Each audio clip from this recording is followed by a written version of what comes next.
आज हम जिस मूवी का रिव्यू कर रहे हैं उसका नाम है silence 2 the night all bar shoot out. Corona संक्रमण काल के दौरान लॉकडाउन के समय G5 पर रिलीज हुई film silence can you here it ठीक ठाक सस्पेंस थ्रिलर फिल्म रही। फिल्म में ऐसा भी कुछ कमाल नहीं दिखा कि इसकी सीक्वल बनाई जाए या इसके कलाकारों को लेकर इसकी फ्रेंचाइजी विकसित करने की कोशिश की जाए। मनोज बाजपेयी का दावा है कि साइलेंस 2 दर्शकों की भारी मांग पर G5 को बनानी पड़ी। हो सकता है ऐसा ही हो, लेकिन अगर ऐसा है तो ये मांग करने वाले दर्शकों को भारी निराशा भी ये फिल्म देखकर हो सकती है। ऐसा हुआ तो फिल्म साइलेंस में भी था, लेकिन इस बार कुछ ज्यादा ही है और ये दिक्कत है फिल्म में बहुत ज्यादा संवाद होने की। कलाकार सारे अपराध की तफ्तीश करते नहीं दिख रहे हैं, वे एक दूसरे को बताने के बहाने दर्शकों को तफ्तीश समझा रहे हैं, कुछ वेद प्रकाश पाठक और ओम प्रकाश शर्मा के उपन्यासों की तरह। मसाले भी सारी फिल्म में कुछ इन लेखकों की जासूसी उपन्यासों की तरह ही है। कहानी ACP अविनाश वर्मा की है। पुलिस विभाग में ACP है, उसको 3 इंस्पेक्टर और 1 हवलदार मिला हुआ है। 24 घंटे चलने वाली स्पेशल यूनिट के लिए काम वह अपने तरीके से ही करता है। फोन पर अपनी बेटी से लंबी लंबी बातें करता है, शेरो शायरी का शौकीन है, राह चलते बेटियों को बचाने भी जाता है और अगर कत्ल किसी बेटी का हुआ हो तो कुछ ज्यादा ही इमोशनल हो जाता है। कहानी एक बार में हुई हत्याओं से शुरू होती है। सेटअप शुरू से कहानी का ऐसा है कि निर्देशक दिखाएगा आपको कुछ और, कहानी को ले जाएगा कहीं और। अबान का यह फार्मूला उनकी पिछली फिल्म साइलेंस में भी दिखा था। इस बार अपराध की तफ्तीश एक सियासी कत्ल से शुरू होती है। हीरो चूंकि ASP है तो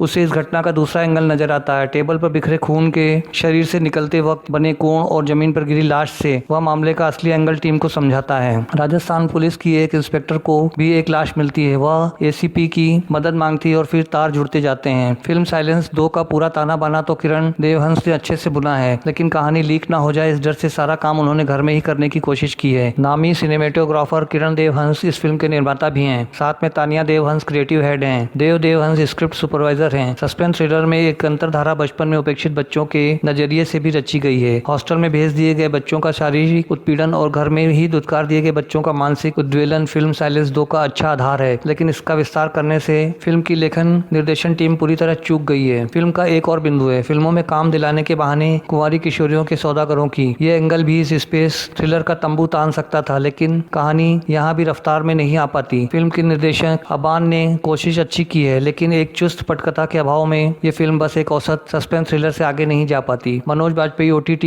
G5 के प्री कलाकार हैं। सिर्फ एक बंदा काफी है ने G5 की ब्रांडिंग बेहतर करने में बहुत बड़ी मदद की थी, लेकिन G5 को ध्यान ये रखना चाहिए कि मनोज बाजपेयी के प्रशंसकों का दर्शक वर्ग बहुत ज्यादा अपेक्षाएं रखने वाला दर्शक वर्ग है और मनोज को भी अपनी तारीफ दिल पर नहीं लेनी चाहिए। अगर ACP अविनाश पहली फिल्म में बिटिया की भेजी अतरंगी वाक्यों वाली T-शर्ट पहनता है तो दूसरी फिल्म में वह ऐसा क्यों नहीं करता? ना निर्देशक बताती हैं और ना ही ACP अविनाश। मनोज बाजपेयी की जो उम्र हो चली है और जो उनकी कदकाठी है उसके मुताबिक एक्शन रचने को अब हिंदी सिनेमा के एक्शन निर्देशकों को कुछ नया सोचना चाहिए। पिछवाड़े पर लात मारकर या फिर गाली देकर 54 साल के शख्स को एंग्री ओल्ड मैन बनाना ठीक नहीं है। मनोज की अदाकारी से संगत बिठाने वाले ऐसे किरदारों का रूप रंग कुछ तो अलग सजाना चाहिए। पिछली बार चूंकि मामला नया था, इसलिए साहिल वैद और वकार शेख के किरदारों पर दर्शकों ने ज्यादा ध्यान नहीं दिया, लेकिन इस बार ध्यान देकर भी देखें तो दोनों फिल्म की कहानी में अपराध की तफ्तीश में ज्यादा कुछ योगदान करते नहीं दिखते हैं। इन दोनों से बेहतर किरदार इस बार फॉरेंसिक लैब में काम करने वाले युवक का है या फिर राजीव सिंह का किरदार करने वाले कलाकार का। राजीव की बीवी बनी पारुल गुलाटी के किरदार के रंग जिस तरह बदलते हैं वे भी गौर करने लायक हैं। फिल्म में प्राची देसाई की मौजूदगी भी इस बार जस्टिफाई नहीं होती। उनके संवाद भी बहुत किताबी तरीके से लिखे गए हैं। कोई बात समझाने से पहले अंग्रेजी में एक लाइन जोड़ना बहुत ही नाटकी लगता है। सिनेमेटोग्राफी में पूजा गुप्ते ने कितनी मेहनत की है और कितनी मेहनत पोस्ट प्रोडक्शन में की गई है, सब बारिश में बहते पानी जैसा हो गया है। बस आज इतना ही, मिलते हैं नेक्स्ट वीडियो में। तब तक के लिए अपना ख्याल रखें, हमें याद रखें और चैनल को लाइक और सब्सक्राइब करना ना भूलें।